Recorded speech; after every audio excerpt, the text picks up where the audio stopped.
what President Biden has done so far on energy and climate. Joining me now from CPAC, Republican Congresswoman from Florida, Kat Cammack. She's a member of the House Agriculture and Homeland Security Committees. You're a freshman member of Congress. You also were part of a panel today at CPAC on America First. What was the response there?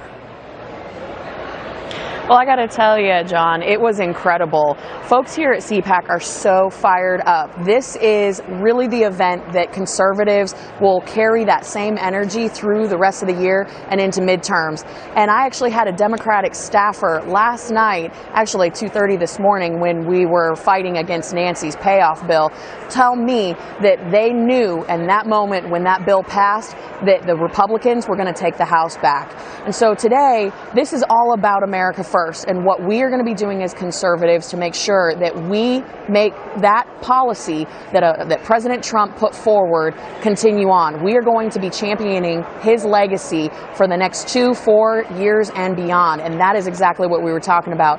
On the panel that I had, we were talking about free trade, but it's not just free trade that we need to work on, it is fair trade. And in the case in my home state in Florida, agriculture is king, and we have Mexico backed by the cartels that is dumping produce that is killing and breaking the backs of our producers here. And in my case, being on both the Homeland Security and the Ag Committee, food security is national security. So those are the things that we're working on, that President Trump was working to make sure we're going to continue on for generations. We're going to push back against this Biden administration that's doing everything they can to reverse it. Perhaps it shouldn't surprise you or anyone else that the America First policies espoused by the former president are not in great favor at the White House right now. Listen to what Jen Psaki said back in mid-February. Listen.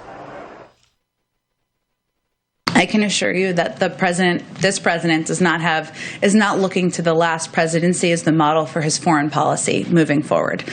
President Biden has been working in the global arena for decades, and what he means by foreign policy for the middle class is ensuring that our team working on issues, our team working on national security issues, our teams thinking about how policies impact the American people are talking, and that we make decisions and make policies through that prism. So as this administration refutes the America First policies of President Trump, what kinds of results do you see? You know, Jen Psaki better circle back and rethink her comments every now and again. They can't seem to get it right. You know, they were making comments just years ago criticizing us having a tough stance in the Middle East, and here we are seeing Biden dropping bombs in Syria. This is just typical status quo, and we know that they don't want to associate themselves at all with an America First agenda, which means the Biden administration is going to be pushing an America Last agenda. They will be going on the world apology tour, making it so that our allies can't trust us and that our adversaries think that we're weak. That is why it is so critical we get the House back in 2 years and the White House back in 4. Well, let's talk about the last election. It was not exactly a resounding success for Republicans. You lost the White House. You lost control of the Senate. You did make some gains in the House of Representatives, but you're still not in the majority there. How do you see the future of the Republican Party? You know, I came into the 117th Congress as the youngest Republican woman in Congress. And my personal story, 9 years ago, I was homeless. And only in America can someone go from homeless to the House of Representatives in less than a decade. It proved that the Republican Party is the party of the working class. And we are the party that champions the diversity and respect of ideas and opinions.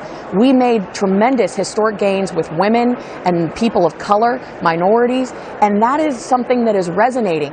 Millennials and Gen Zs are the largest voting bloc in the United States now, and the fact that we have more millennials serving now in Congress sends a message that we are gaining ground in parts of the country that people never thought we could. I guarantee you, just like I told you, I had a Democratic staffer this morning at 2 o'clock in the morning as that bill was rammed down the American people's throats, look at me and say, I know we just gave you the majority in 2 years. They are defeated. They know it. They're going to try like hell to shove a liberal agenda down our throats, but they know that that's not what the American people want. The American people will know that they know best for themselves and their families how to make decisions. They don't need a one-size-fits-all big government approach, and that's why we're going to be taking the House back and the Senate and the White House. So what is in this $1.9 trillion COVID relief bill that passed in the dead of night? I guess the better question is what isn't in this bill? We've got Nancy Pelosi payoffs left and right. We've got an underground tunnel in Silicon Valley, a bridge to nowhere in New York. You know, the kicker is that this so-called relief plan, less than 9% of it actually goes to COVID relief. And the real egregious thing is that we already have $1 trillion that hasn't been spent, that has been already allocated from previous COVID bills, but is just sitting there. And they talk about wanting to get kids back in school. We all know that's a lie.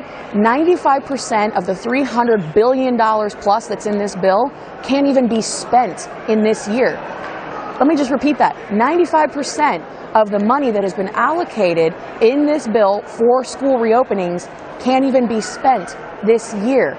Not to mention that they're trying to implement a $15 mandatory minimum wage federally, which we know is going to cost us 1.4 million jobs. This is the ultimate Biden bailout for his liberal cronies.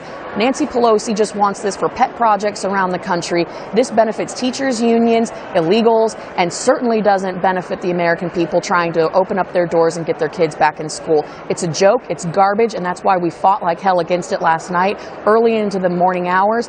And again, no TV cameras were around because Nancy Pelosi knew she couldn't pass it in front of the American people. She had to do it in the wee hours of the morning when nobody was there. So again, it's a loss for the American people, but all the more reason why we are going to make make gains in the coming months and years.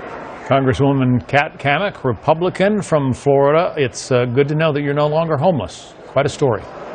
Thank you. Thanks, John.